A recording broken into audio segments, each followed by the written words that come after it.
I will tell you this right now. I totally look forward to doing this. And you guys are all like you guys started out as my friends, but you guys have quickly become my brothers, all of you. Majorly impactful.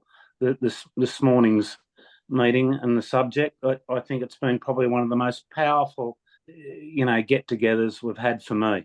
Welcome to the podcast that guides men to demystify and develop their intuition.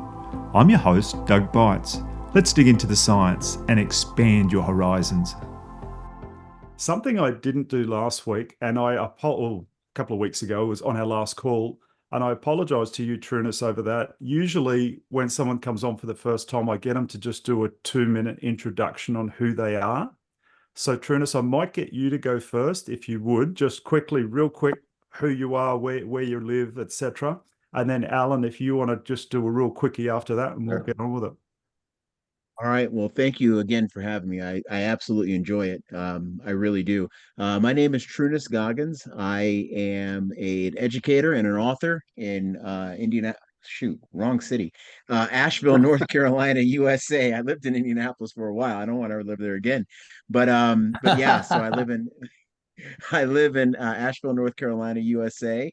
I teach business. I just started a book series called The Four P's of You, going quite well. And Doug, you inspired me to start another book series, and I'll love to talk to you about it later on. But yes, I like I said, I enjoy being here with you guys. It's a lot of fun. Excellent. Welcome. Thank you. Thanks, Trunnis. Alan. I'm Alan Wiederhold. I'm in Baltimore, Maryland. So I'm from Grand Rapids, Michigan, Trunnis, so not too far from Indy. So Yeah. I don't want to live there again either. I'm a business owner, psychedelic facilitator, work with people with trauma. Actually just launched a book called Walking in the Garden, Discovering God Through Psychedelics, and getting ready to launch a new company called Numa Health, focusing primarily on the supplement neuroplasticity in psychedelic space. Awesome. That was a very good summary, because I was thinking that. I'm thinking, because I just recently interviewed Alan, I'm thinking all of the stuff, because I had to condense the bio down like pretty much, and I'm thinking that's a bit of pressure, like, but you did really well, like covering all that in that short amount of time. Thank you. And Alan, our conversation has inspired the theme for today, and we don't have to totally stick to this, but I just thought we'd talk about secrets and the liberation of not having secrets, because something that Alan had said that his coach had shared with him is the strongest person in the room is the one with no secrets. So anyone inspired to talk on that one? Maybe, and sorry, Alan, you last on, but you're but you're being put on the spot.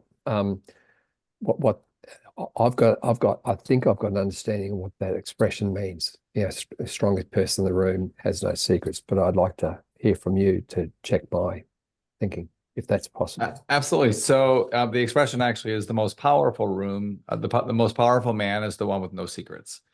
So you can walk into any room and everyone seems to have something that they're hiding, something that is buried deep down inside. Now we can talk about this from a lot of different levels. In trauma therapy, usually the body goes to war against itself. If you have trauma that is unresolved, or you're living in some sort of dis-ease.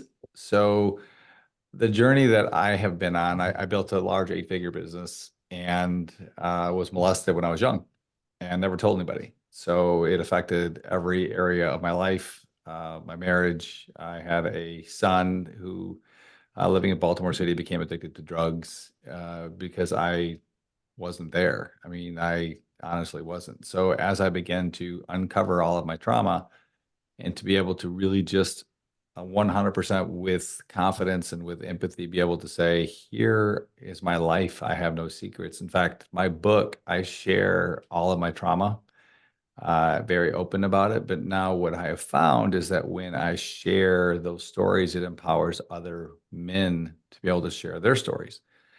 So I've literally had, Doug and I were talking about this on on our podcast last week. I was doing an episode with someone. We were talking about his business and really just going down the hole. And he kissed his wife goodbye and said, I had every intention of killing myself that day. I never told her. But we got into this conversation, and they actually listened to our podcast, and he played it for his wife. And he called me that day, and he said that was that Sunday. He called me and he said that was the only secret I'd ever hid from my wife, and it was destroying me. But he was crying, and they listened to it together, and it really developed a long conversation. So again, when you live in complete vulnerability, I think it empowers everyone else, and then I think you just become a stronger person for it. Wonderful. Thank you. You're welcome. Trunnis, it's interesting because I finished my first 100-miler listening to David's book. Yeah. And and now that I'm a facilitator, I see the other side of that. So I'm also an ultra runner. But Yeah, see, I drove my first 100 miles listening to the book. So, but I mean, you bury things deep. So You do. Yeah, I'm You with do. you, Trunnis. I drove listening to it. Yeah. There you go. There you go. It's a joke that my brother and I have all the time. I skate, he runs. I go and get doctorate degrees, and he goes out and does his thing. We're two very driven individuals, but we're driven by two completely opposite things. So Yeah. there you go. He's tall, I'm short. So there you go. All right. Anyone else got anything along those lines, or something that's just come to you through hearing what Alan had shared there? Look, I don't know whether the notion of expunging or getting rid of your secrets, I think, particularly for people who have been entrapped by a range of circumstances in life, I understand and believe that that's an incredibly important part of the pathway through whatever you're going through.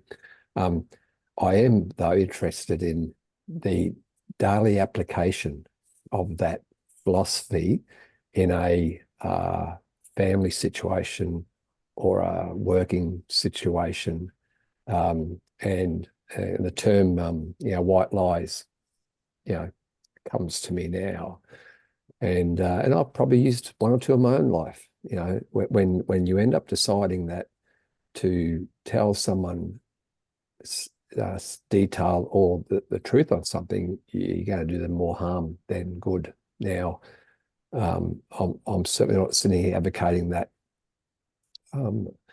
that I continue doing things like that, but I find it quite interesting whether whether sometimes the do no harm thinking comes into it. Even yesterday, I was with my aged father. He's in care now.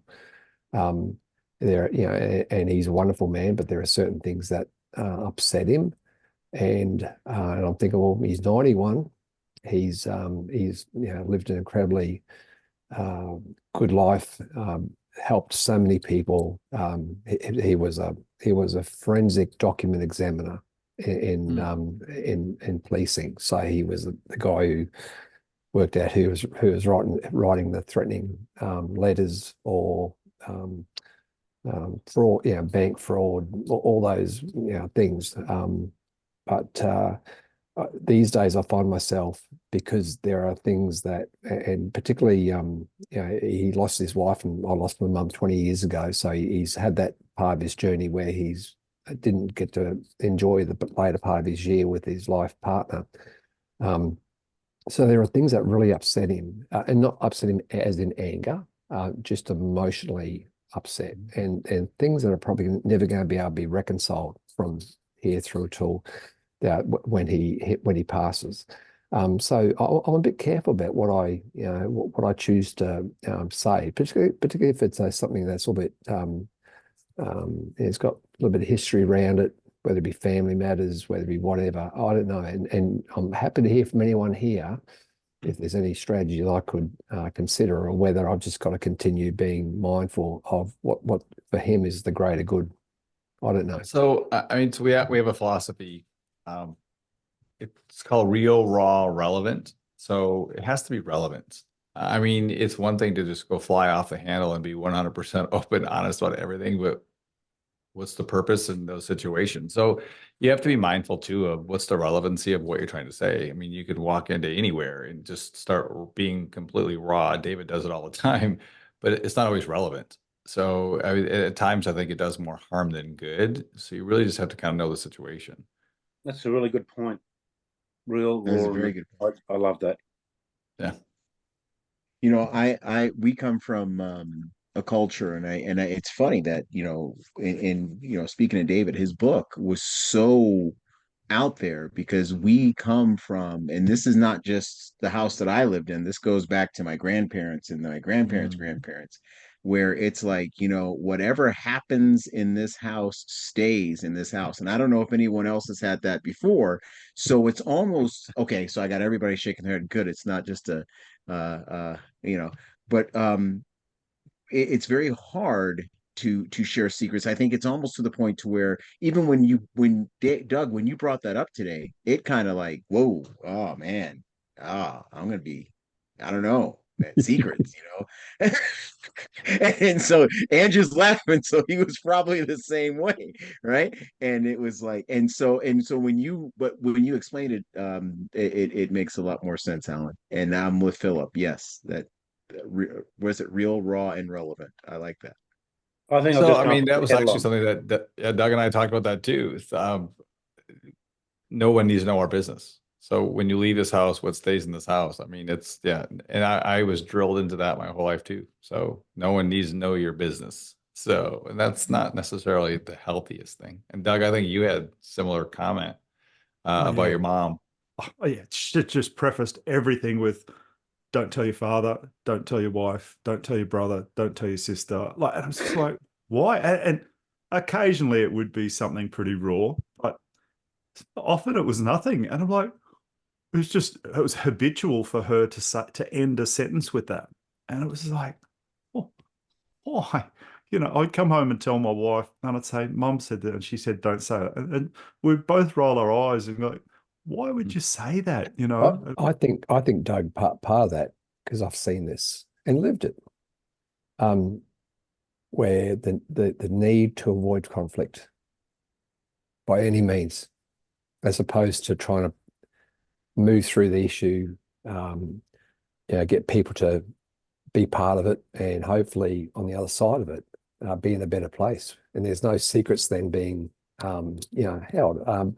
But yeah, I see that still pretty commonly, both in family and professional situations, even community situations, where people will go out of their way to avoid conflict. Now, I'd probably prefer that as opposed to people who go their way to have conflict. That's because there are those in our societies as well. But yeah, it's a really interesting maze to work through, because there are times where nothing else but the absolute truth, stripped down to its barest form, is going to help move something or change something or accept something. I don't know. Yeah, it's intriguing. Great to, not just be one or the other. Like sure, it's great not to enter into conflict unless it's absolutely necessary. Sometimes violence is necessary, but necessary for what? So I think, as Alan said, is it real? Is it raw? Is it relevant?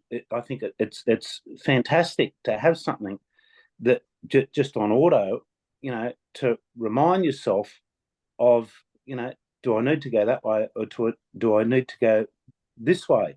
My first podcast, how Doug and I met, he interviewed me, and it's titled "I'm Stronger Than This," and I was sexually abused by a family member when I was 9, and my mother told me, that I imagined it. She covered it up because it was her lover's son. Right? Her lover was my father's best mate, that they'd grown up together. Right? They had a business together. Right? They took all the money from my father's business and took off. Then I had to deal with that. As a 9-year-old kid, I sat on the end of my bed and I said to myself, I'm stronger than this. And it fueled me.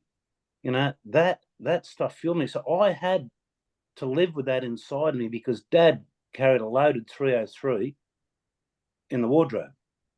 And I knew that if I told him, he would have shot everyone.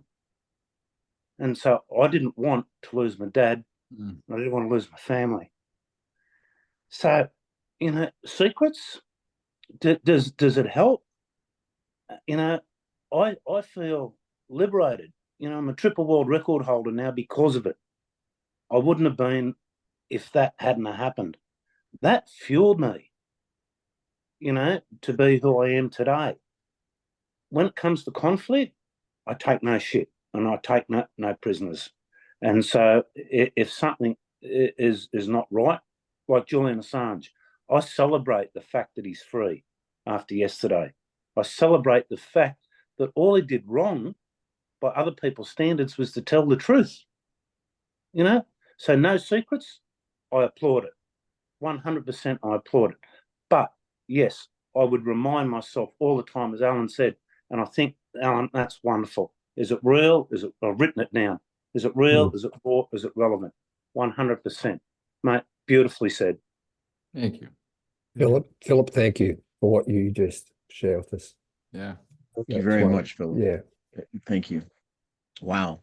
That's Philip, I will say this and not trying to sound but I love seeing you on Facebook, Philip, all the time. And I have looked at what you do. I am actually absolutely inspired by you now after hearing that story and seeing how strong you are. Wow,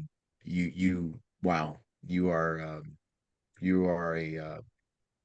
you're a special character, my friend. You really are. Thanks, brother. Yeah, I mean, same thing. I was 5 to 7, so a family member, and I didn't tell anybody, like, because I would have probably destroyed my family. But I relived all of that 2 years ago in my first psychedelic therapy experience, and I ended up forgiving him in my experience. I literally went back to that room, saw it, smelled it, relived all of it 3 times. It happened for 2 years. And then I actually called him 6 weeks after my first psychedelic experience and forgave him. I found him after 48 years and literally called him on the phone. What was the And reaction? at first, it was deflection. I mean, what do you say to somebody you haven't seen in 48 years? And he was kicked out of the family, and it was just a lot of drama. But I said, this isn't about you. This is about me telling you that I'm going to be okay, and that I am okay, and that I forgive you. And then he told me that it was done to him, which I knew because I had that conversation with him again in my medicine journey. He was crying on the end of the bed at the 3rd time that we were together. And I said, this is over. You no longer have a hold on me. So I made that decision then. And then he told me the same thing that I already knew. So, but I forgave him, got off the phone, and never looked back. That was 2 years ago. And just like a little twist to that, we talk about, well, should we say these things that are secretive? And I've heard people say, well, before you say something, just pretend that that person's in the room with you. And would you, if you're going to talk about someone or say something, would you say it if they were in the room? And in, Alan and Philip's situations, you could go back even further and say, well, would the person who did to them what they did, would they have done it if others were in the room?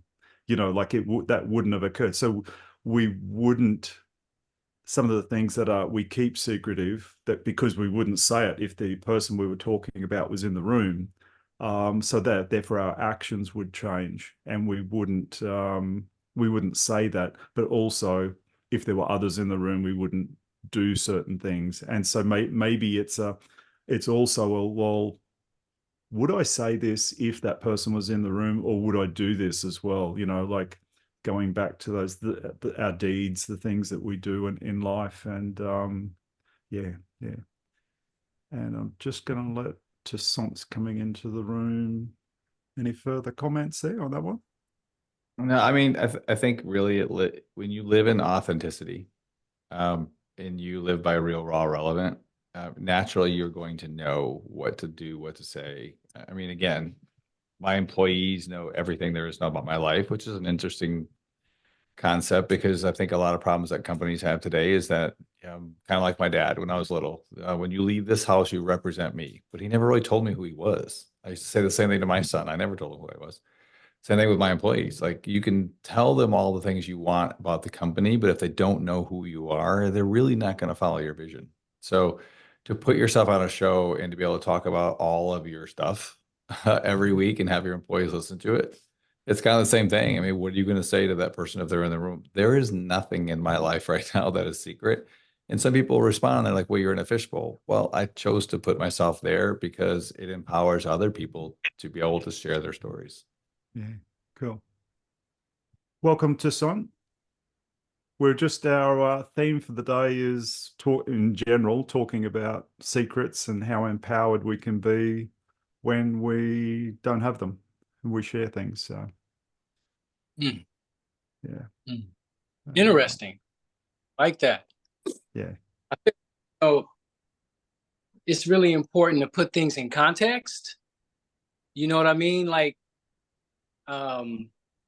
being open about your story, being open about your journey, sharing the juice of your journey. That's really important. But, just throwing it up for no reason, sort of like, whoa, where is this coming from? But I'm definitely down for, putting it in context and trying to create some kind of a connection or, trying to establish how this is affecting your legacy or whatever, and what you learned about it. And, getting that 2020 hindsight, talk about what you've been through, being vulnerable. It's a sign of vulnerability, which is really important. But I think definitely everything has its context though.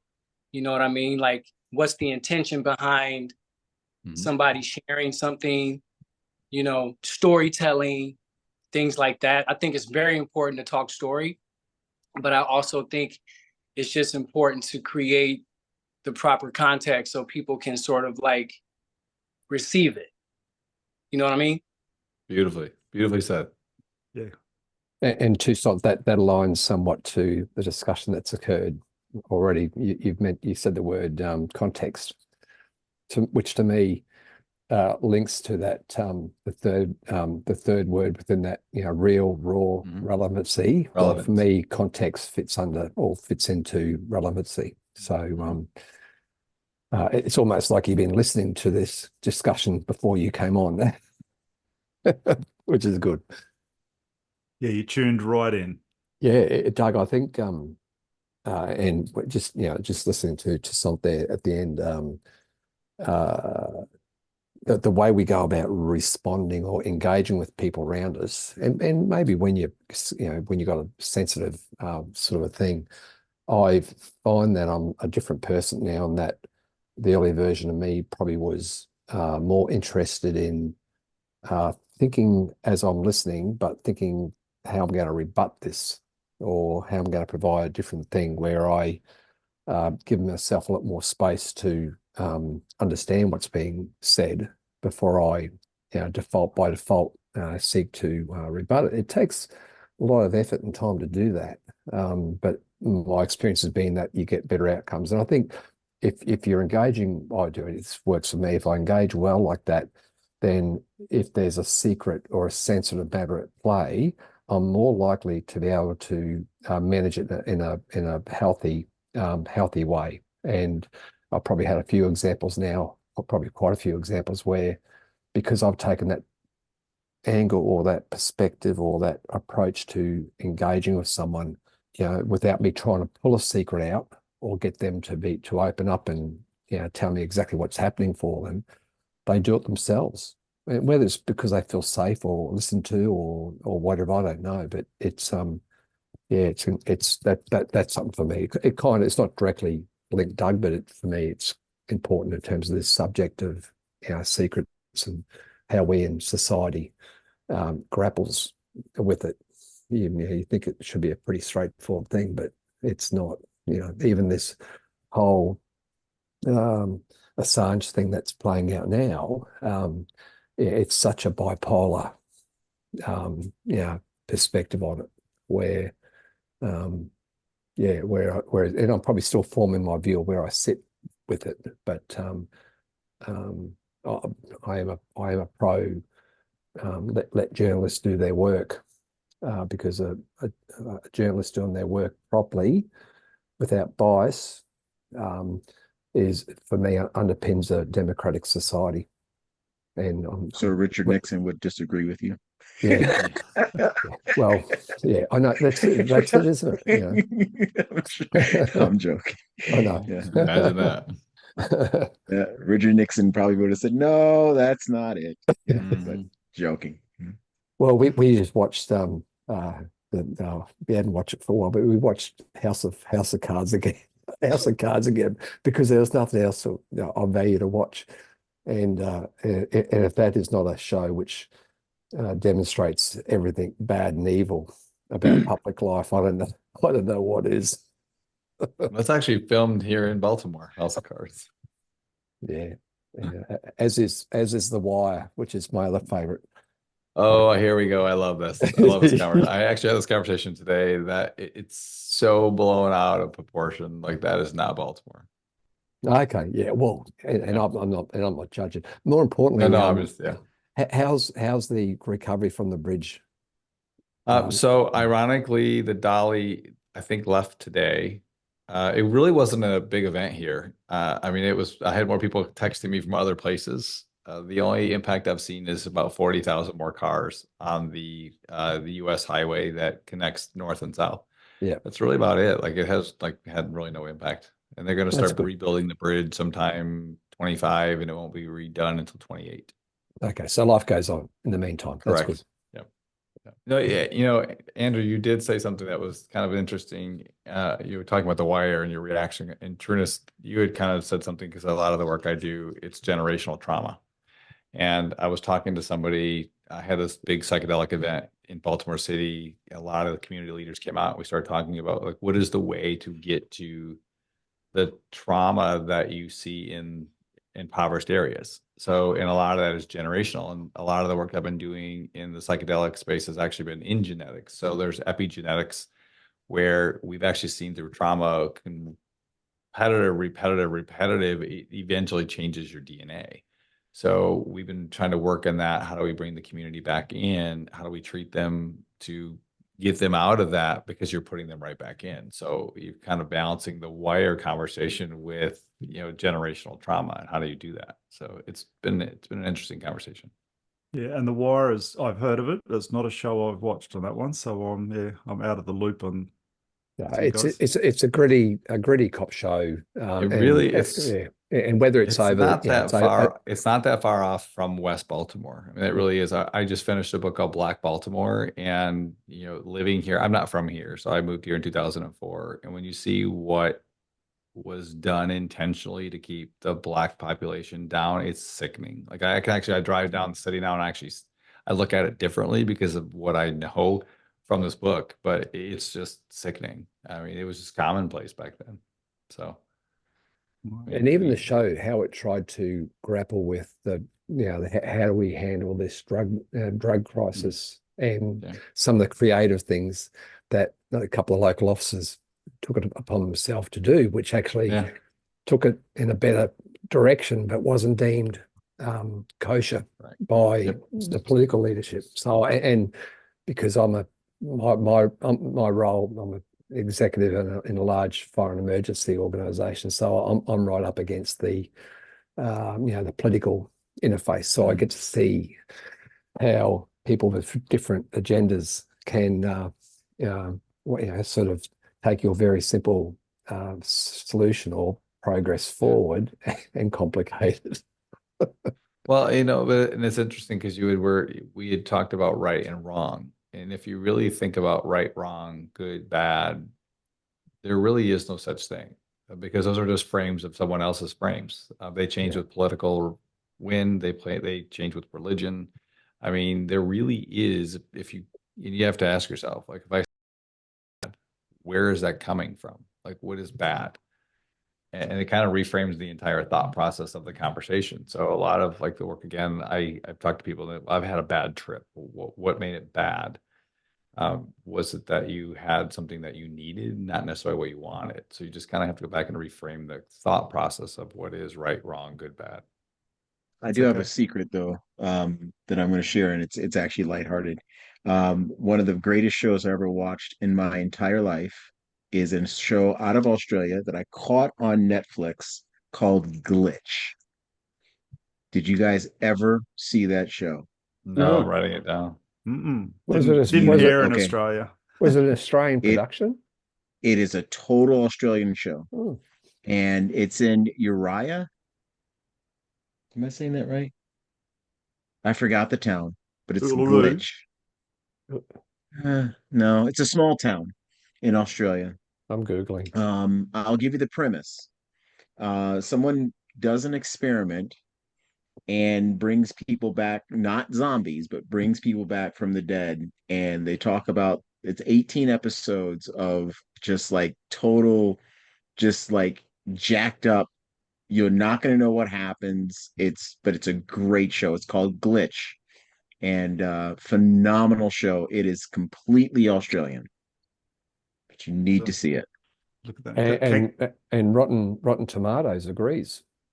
It's like Yes, it's 80%. So great show.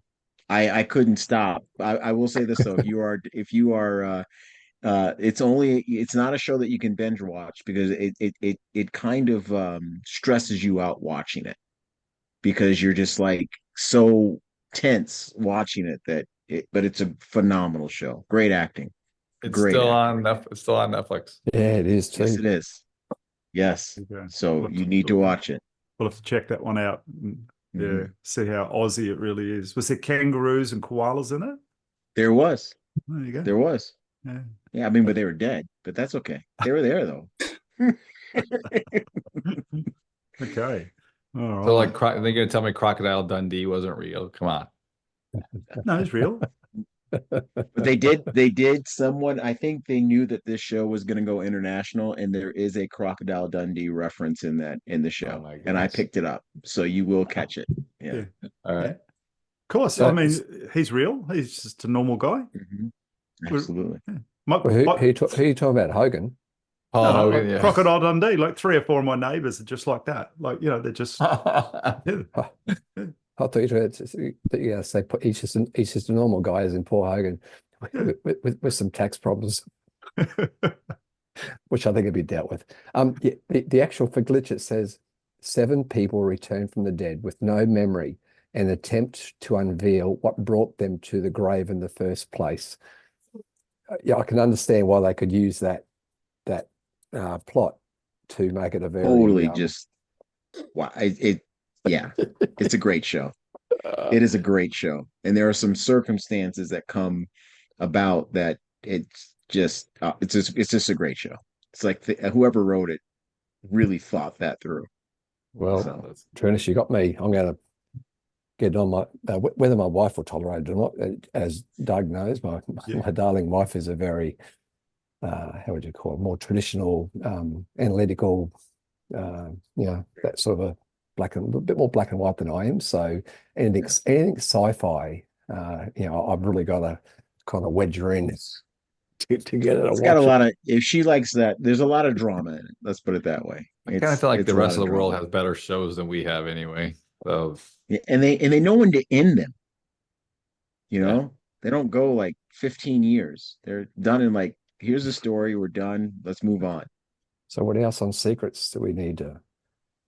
I think that expression of real, raw, and relevancy kind of focused us all in on the key parts. So it kept us away from binary, good, bad, black, white, because that doesn't work for me in this world. There are moments where, and I think Philip mentioned earlier about, there are moments where you can't avoid conflict, because you'll come out worse, your family, your friends, your whatever. So I think it's, for me, if the truth has got to come out, and I use the expression, put the dead fish on the table. And I'm pretty well known for doing it at work, much to the disdain of some more senior people, because it kind of confuses their narrative. But that's who I am. And I'm pretty look. And look, I'm not sitting here going to say I'm offensive when I do it. I try to be very diplomatic, but I try my hardest to get the issue, get the light to shine on it, and then try to get the collective to start thinking about, well, what can we do about it, and protect those who are being impacted. I don't know, that sounds pretty motherhoodish, but yeah, I believe in these matters. Yeah. One of my sons is an executive at his workplace, and he's got a couple of dozen people, reporting to him and all that sort of stuff. And once a week they have an executive meeting and they drag on for way too long. So the way he talks, he's the first one to like bring up the elephant in the room. All right, like guys, we don't have time. The elephant is sitting in the room. Like, let's just reveal it. Like right now, let's cut to the chase. Let's get to it. And the sooner that happens, the sooner they all get out of the meeting and get back to some productivity. And, and so, yeah. And I know those emergency service type high-level meetings you'd be at, Andrew, would be just, people with agendas and people trying to pretend there's no elephant in the room, and or it's just a baby elephant. And it's interesting because I've come to understand why that is for our industry. And I believe that because, and this would play out in policing and probably military, where the primary tool for when they operate, and I'm talking operationally operate, is command and control.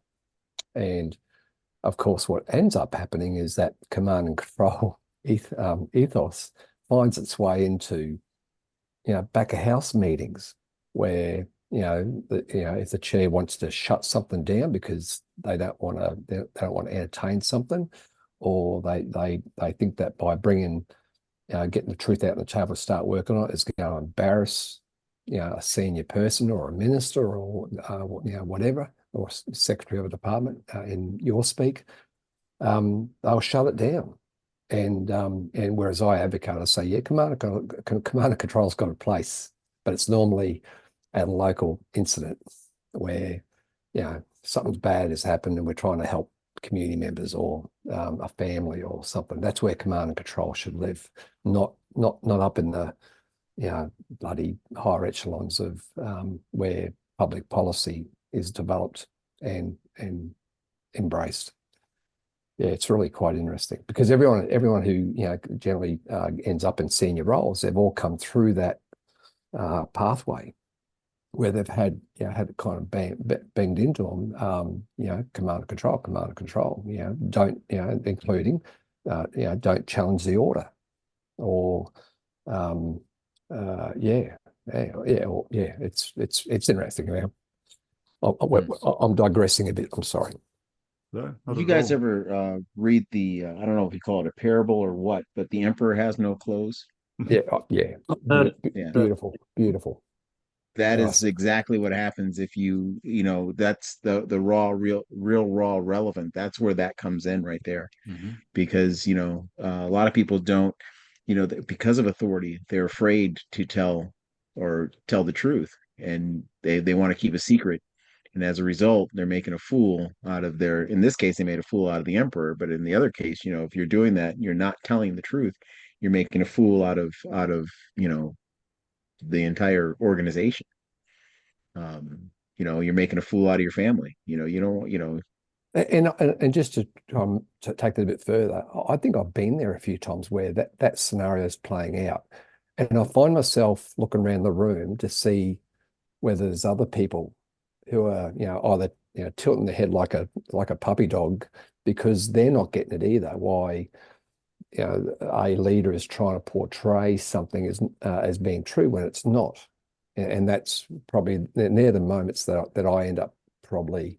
I'll sit there and I'll think really hard about, well, how can I pull this back a bit and get the elephant back in the center. And there's times where I feel like I've done it well, and there's an appreciation in the room, not so much by the senior leader who who didn't want that Pandora's box opened, and many others in the room who probably were thinking somewhat similar, but probably didn't have the courage, or maybe they didn't feel like they didn't have the organizational power or positional power to be able to do something. And for me, I've noticed that the longer I am in my career, the easier this stuff gets, because I'm not having to worry about what it means for my career in 5 years or 10 years or whatever. It's past that. It's past that now. But yeah, Emperor wears no. I think that's a pretty common thing still in society in a range of ways. Everyone has a story. So, I have 100 and some employees all over the country. And anytime I get into a conversation, what's the facts? What's the story? And then whenever they're telling me whatever it is, I like to write it down, and then I draw their whole conversation on a piece of paper, because the story is never the story. The story is always something else. So it's getting to the root of the story. So that's the way that I try to position it. And we use the word truth. We used to have an expression, the truth shall set you free. That we all have a version of truth. The facts set you free. So when I talk to my team, it's, well, give me the facts, because I'm not interested in your truth, because we all have a version of that. So approaching it that way, and then trying to get to the root of the story. And I always let them do it. And then I go back and go, so the story isn't really the story. The story is this. And they don't even see it. And then it's like, whoa, I didn't see that coming. And then you're able to kind of reframe that whole conversation. Alan, do you find that when you're in that moment that your previous history on how you react to things can be a factor in whether people even raise stuff? I don't think so anymore. Yeah. I think for probably the first 6 months, there was like, oh, is this bad? Has he changed? Is he legit? And it's been 2 years. And again, because I have a podcast, I've written books about my life.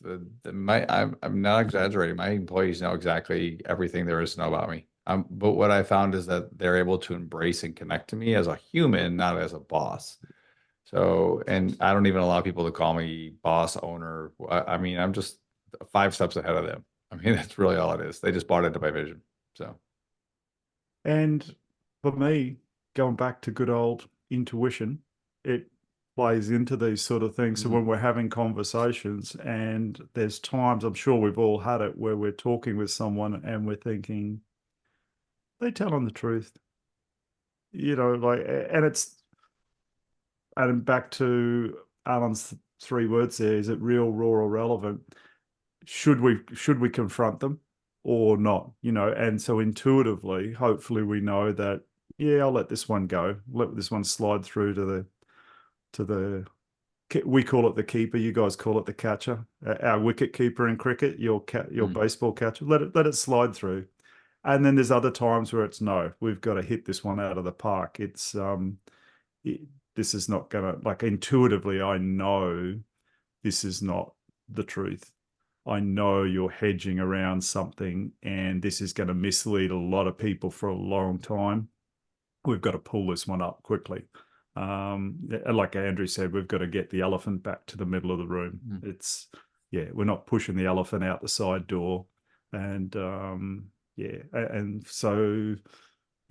as we develop our intuition, our inner knowing, our life experiences, we can start to have those feels as well. And it might mean that after a meeting, we talk with someone on the side and just say, what was really going on there?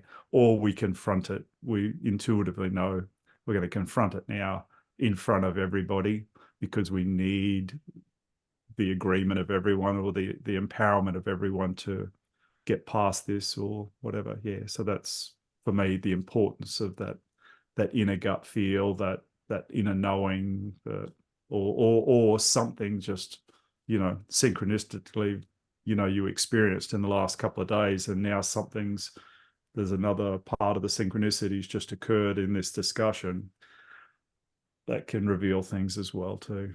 Yeah. Doug, do you find that during those moments for you, if you've got knowledge, and maybe in the form of facts or evidence or whatever to draw upon, that's going to make you more likely to then challenge or push back on whatever the view that is being coming the other way.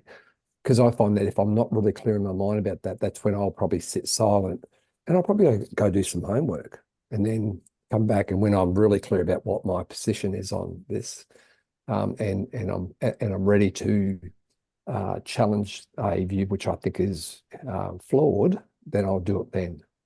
Has that happened for you? Yeah, absolutely. And I could do it multiple ways. If I the feel at the time, I might go, geez, this is not feeling right. And exactly as you said, I may need to go and do some research on this. But if I do that, this is going to go too far. And I might have to just say, hey, I've got a very limited understanding on this, and this is what it is. And I'll just spill and say, hey, look, I've got a real basic understanding. Can you clarify this for me? Like, is anyone else, can someone else like educate me more on this now? So the discussion carries on and there's a better chance of the truth coming out, because I've asked for multiple people here to like, give us your input, educate me now, like, like to the facts. And if someone's there trying to whitewash the scene and there's others there going, oh, yeah, not sure, like I might just keep like, politely showing my ignorance of the whole thing, but really underneath, I might be trying to, get this thing cleaned out here. Like, let's sort this out through my ignorance, through me, like being vulnerable, saying that I'm ignorant to this, educate me. Let's all put some input. Is this right? Do the rest of you have any input on this? Yeah, I might do it that way, very subtly. Hey, Philip, you've had a lot of boxing coaches, right? Me? Yes. Sorry? Have you had a lot of boxing coaches? Okay. Yeah. Who's your favorite? What was your favorite one? I would have to say Ian Schaefer. Okay. Why? There's no bullshit. That's okay. And the reason why I asked that question is because if you ever now, who was you, and I could say my favorite leader, my favorite boss in the United States ever, military, civilian, all, was a guy named Chief Canfield. For the same reason, Philip. No bullshit. That guy is the reason why I'm a PhD today. Wow. Andrew, your favorite boss? Yeah, it was a gentleman, probably back 20 years ago now, and I won't mention his name because Doug publishes these things, but I found his ability to bring the truth to something. It's the word, when you have side impact, there's a term, collateral damage or, whatever. He just was a marvelous communicator who would, and to Doug's point, who would bring others into the discussion to try to broaden it. So he didn't just, try to say, I know the answer, here I am, and this is what I believe. He knew he had to build a coalition to actually Alan, get there. Yeah. So I know Alan. Go ahead. Boss or coach. So I have a coach. My business coach actually is probably the best one who's taught me all these things we're talking about. So bar none, but probably the best boss I've ever had was Navy. So one of my first class petty officers. No bullshit. I mean, yeah. First class petty officer. That was nice. First class, usually it's a chief. First class don't give a shit. Yeah. It made chief. I mean, he was a rock star. He was incredible. Yeah, absolutely. Sure. Your favorite boss ever? Oh, my favorite boss. Well, I would say I've been my own boss for a minute, and I also have principles. I'm a teacher, but I would say I want to go back to when I was in college. My favorite teacher, who had this huge impact on me. She was an English teacher when I was in junior college. I went back to college when I was like 24. And this one semester in English, this was like English 1B. This was like, it was pretty heavy. And I didn't realize I was walking into a lot of work. We had to have like 80 journal entries. We had to have like 6 essays. 4 books read, all this in one semester. You know, it was rough.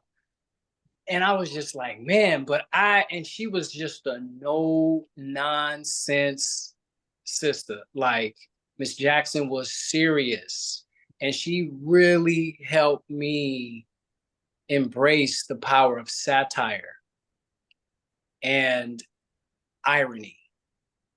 And she really helped me find my voice. I mean, I really didn't have a choice. I mean, everything was equally graded. I had to get all this work done.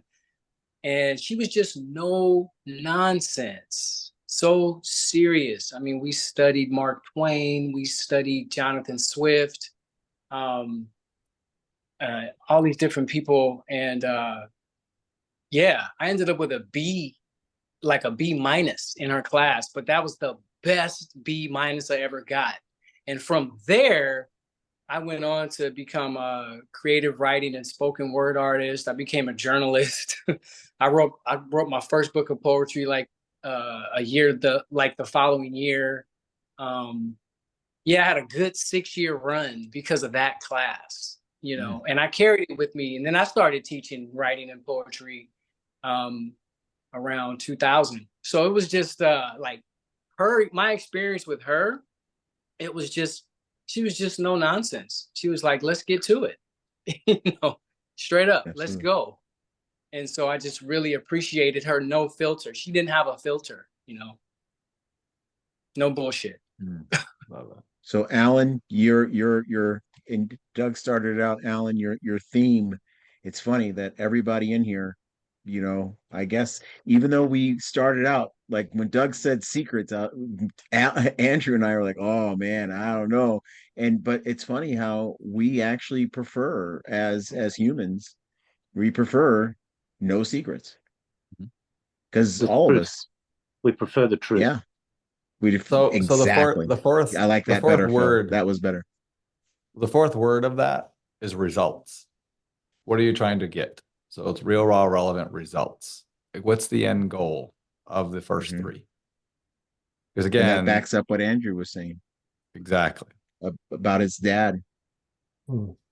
Yeah. Backs it right up. You know, the result is he is there are certain things he is not saying because he wants to make sure that his end of life is peaceful. Yeah.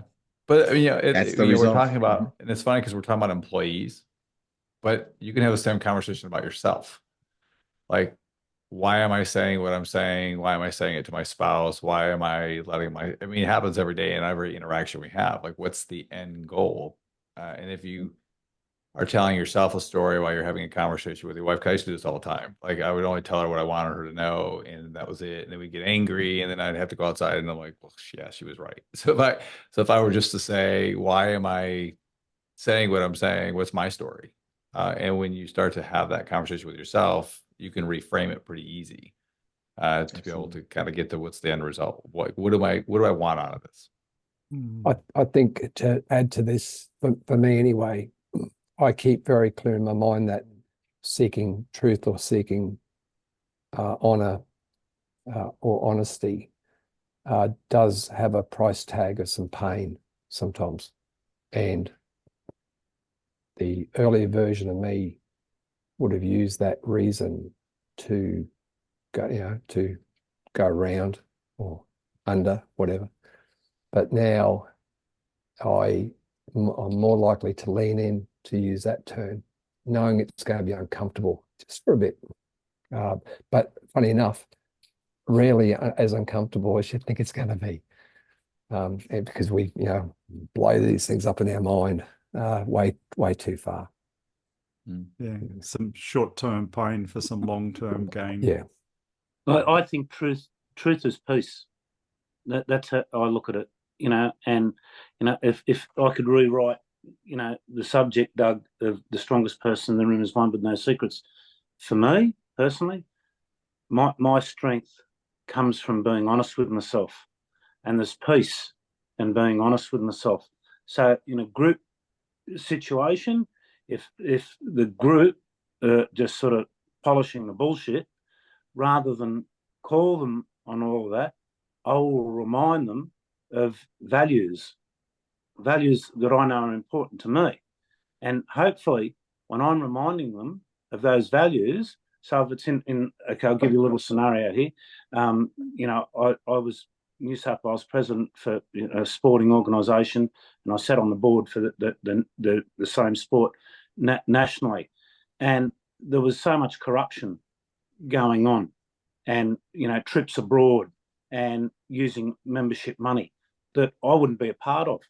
So rather than call them directly on it, I would remind them collectively of the values and the obligation we had with the values of being responsible in what we did to the members within the sport. And I was met with sort of people would sort of sit back a little bit further in their chairs, open their eyes a little bit wider, and like, why aren't you one of us? But you know what? I felt 10 foot tall in those moments because I couldn't be reached. They could not make me one of them, because becoming one of them meant that they could then silence me.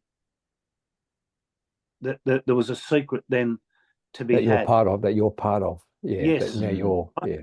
And the exact thing was, there was the world sprint titles in Tahiti, and they said, "Oh, you and Annika are coming, aren't you?"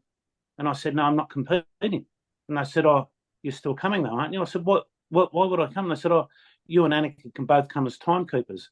And then the penny dropped. That's how they would get around being audited, right, by showing that we went as timekeepers. That's how they paid for themselves for that junket to go to Tahiti on members' money, right, and put themselves down as timekeepers. How many bloody timekeepers do you need, for that event? So they're just rorting, the money in the account, which belongs to members. That money could be used better to enhance the sport. So I would speak about values. I would speak about returning the money to grow the sport by returning the money to the members, in prize money at events, which they were against, because they wanted to keep this money to, so look, I'm getting a bit off track here, but, what I'm trying to point out is I would stay true to myself in any situation, and rather cause, a huge blow up, which, short of me, putting the gloves on and wanting to whack them all, wasn't going to achieve anything, and yeah, Alan, I'm a bit raw. I'm a bit too real for some people, but I think the most important part out of all of that is the relevant part, and so, without thinking too much about the way I live and the way I react to certain situations, yeah, I'd probably pull myself back sometimes because of the relevant thing. I'd probably say to myself, is it needed right at this moment? Do I need to embroil myself in this level of conflict at this moment? So I'll dial it down a bit and remind everyone of the way I look at things through my own set of values. And so when we leave our front door of a day, yes, we certainly represent what our house stands for, because I love the analogy of being a builder. I love the analogy of building a house. What do you build it on? Who visits that house? Where is that house? That's me. I'm the house. When I walk out the front door, this is what you see. You see the foundations that Phil McDonald is built on, And it was a great question from Trunnis a little bit earlier. And I'm sitting here thinking, and there's so many thoughts I've got going through my head right now. And why was it Ian that is, do I believe when he says something? Yes, it's because there's no bullshit about him. But also, he's got the runs on the board. He was a former world champion, okay? And when someone you believe in tells you that you can do something, you hone in, you level right in on that truth. I've had other trainers, if they'd have told me that I can be a world champion, let alone 3 times, right? It doesn't wash. But when he told me, right, there was a strength, another strength that started growing within me, right? And I've leveraged against my childhood, and now as an adult, I remind myself, or I take that 9-year-old by the hand, and I walk him through the life and remind him of what he can be, what he can still be. I say to myself sometimes, if that didn't happen, would I have been a better person? Would I have been more today? Right? And so, okay, that's something I don't share with everyone. So to a point, it's a secret, but there's a truth that I have, and I live my truth every day I wake up, every day I walk out the front door. Okay, and my circle is limited because I'm honest, and yet people don't like the truth. Yeah, but at times truth can be challenging, and trying to keep it real, raw, relevant, and see what the results are. Yeah, it's yeah, I'm hearing you. So, and like I say, some people are attracted to the frequency that you give off when you're sharing truths, and some people aren't, and that's just, I guess, how it is. Yeah. Never asked me for a short answer to a question. I have a tendency to rattle on a bit. No worries. Not at all. All right. So we've used our hour up here. Any final comments, thoughts as we start to wind up? It was great meeting you all. This has been like majorly impactful. This morning's meeting and the subject. I think it's been probably one of the most powerful, get-togethers we've had for me.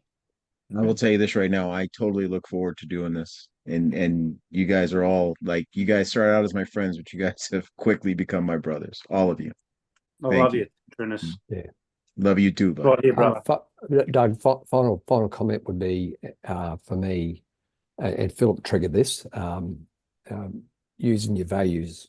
And we don't need to start talking about that now, but for me, when I'm in a difficult situation or not sure what a pathway, that's where I go first. And whether it's the scenarios that Philip was describing or a range of things, it has helped me make my life more simple. And I had to do the work. 20 years ago, I did the work on my values. So, and I've had to tinker with them along the way as I've grown as a person. But yeah, it's been great. So that's kind of been the important tail end of this gathering for me. Yeah, and simplifying things, as you said, is great. Excellent. All right. Thank you for including me. It was great meeting you guys. Good to meet Pleasure. you, Alan. And good to meet you, Trunnis. Very good. Same here. Nice to meet you, Andrew. Excellent. All right, guys. Thank Okay. you. Till next time. Thank you. We'll stay safe, stay happy, and all right. See you later. Have a great evening or a great day. See you. Bye. You have a great day. Bye-bye. Well, we're at the end of another thought-provoking episode. Remember to subscribe so you'll be alerted to new episodes. I want to say thank you to the men who are joining me on this journey of intuitive development. I truly hope our time together has expanded your reality and reinforced trust in your ever-reliable gut feeling. Embrace your intuition. It will not lead you astray. Until next time, stay tuned, stay curious, and trust your gut.